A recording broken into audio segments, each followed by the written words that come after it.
Hello, welcome to Nixon's the One. Today's episode is on Did Richard Nixon commit treason in 1968? I'm Eric Masters, Professor of Business Emeritus, commentator, podcaster, author. You can find me at my YouTube channel. Today is November 20th, 2025. These sets of videos are for a book I'm doing on Richard Nixon's comeback in the 1960s to win the presidential election on November 5th, 1968. The issue boils down to this. Did Richard Nixon use his contacts with the South Vietnamese government in 1968 to convince the government not to participate in the expanded Paris peace talks that were to begin after the U.S. had committed to a full bombing halt in North Vietnam on October 31, 1968? Lyndon Johnson indicated that he thought that Nixon's intermediaries had committed treason. There was a phone conversation between Johnson and then Senate Minority Leader Everett Dirksen in which he said, "We have found that our friend, the Republican nominee, our California friend, namely Richard Nixon, has been playing on the outskirts with our enemies and our friends both." Johnson went on to say in that conversation, "And they oughtn't be doing this. This is treason."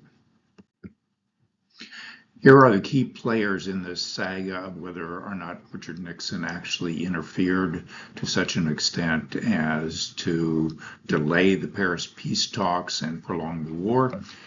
You can see for yourselves who the key players are, and this will help you decipher the significance of the timelines presented below.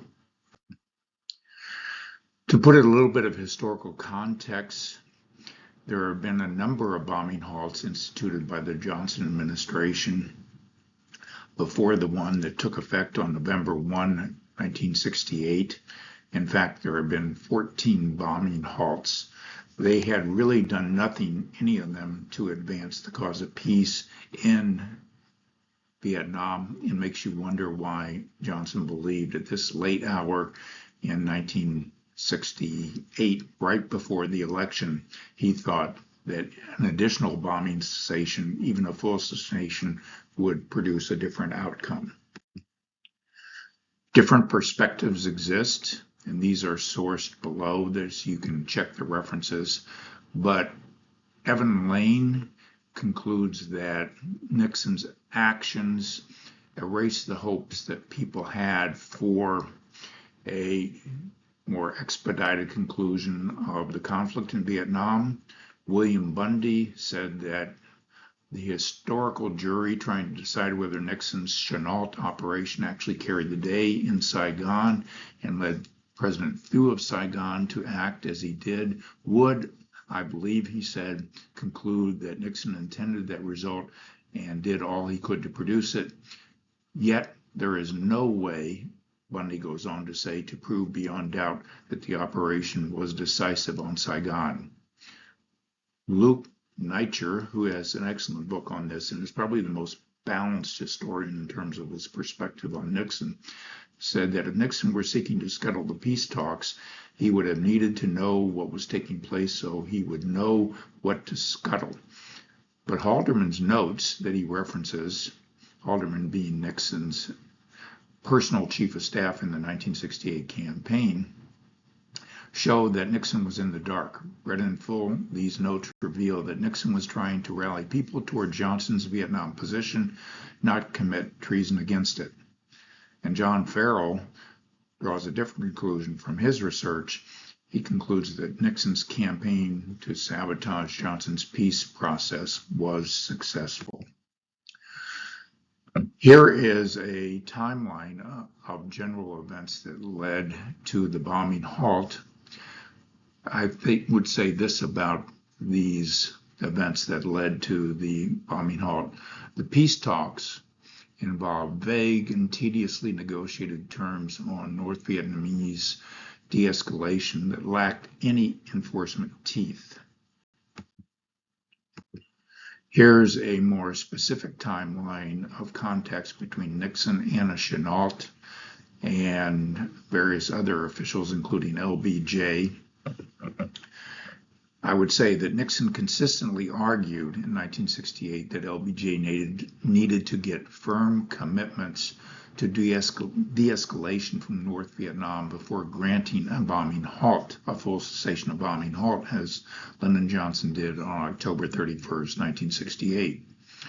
LBJ, however, did not live up to his commitment and proceeded without South Vietnamese participation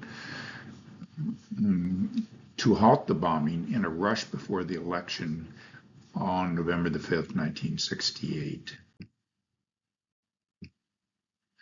These are excerpts of Haldeman's notes from the White House special files from the Nixon library that show that Nixon and Haldeman, who were discussing this on October 22nd, 1968, indicated that they wanted to keep Anna Chennault working on South Vietnam. Anna Chennault was a conduit that Nixon had to South Vietnam.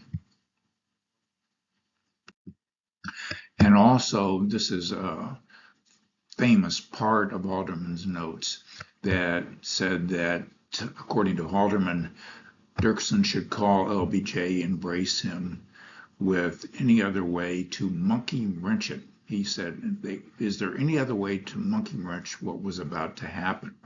Some have said that indicates that Nixon wanted to interfere with the negotiations to delay Saigon's participation and thus derail the peace negotiations before the 1968 election. I think this is doubtful. What I think it's more likely that was being said, as Nietzsche said in his book, is that they were exploring what they could do in response to what Johnson had done.